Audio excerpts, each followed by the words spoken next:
তারেক রহমান বলেছেন প্রত্যেকটা ইউনিয়নে স্বাস্থ্য কমপ্লেক্স হবে এবং ঔষধ বিনামূল্যে দেওয়া হবে।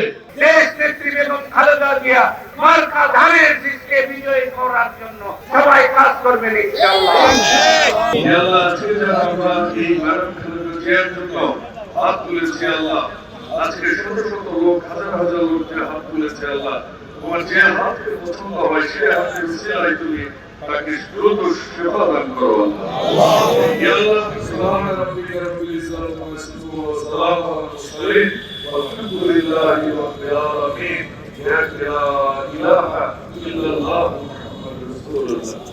স্বাস্থ্য সেবা নিয়ে যে আমরা বিপদে আছি দীর্ঘদিন যাবত, এই স্বাস্থ্য সেবার জন্য তারেক রহমান বলেছেন প্রত্যেকটা ইউনিয়নে স্বাস্থ্য কমপ্লেক্স হবে এবং সেখানে ডায়াগনস্টিক সুবিধা থেকে শুরু করে ডাক্তারের সুবিধা, নার্সের সুবিধা এবং ঔষধ বিনামূল্যে দেওয়া হবে।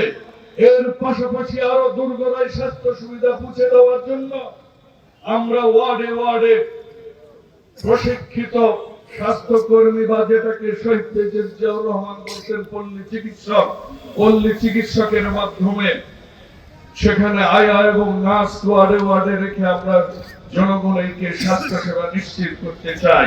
শিক্ষাকে সর্বোচ্চ গুরুত্ব দিয়ে বিএনপি যেরকম তার বাজেটে শিক্ষাকে সর্বোচ্চ গুরুত্ব দিয়েছে, সেই রকম বিশ্বমানের 2 উপজেলায় 2টা শিক্ষা ইনস্টিটিউট করা হবে। এমন শিক্ষা ইনস্টিটিউট সেটা আবাসিক হবে এবং বাচ্চারা তাদের গ্রাজুয়েশন শেষ করার আগেই যেন তাদের হাতে যেন অ্যাপয়েন্টমেন্ট লেটারটা চলে আসে, সেই ব্যবস্থা করা হবে।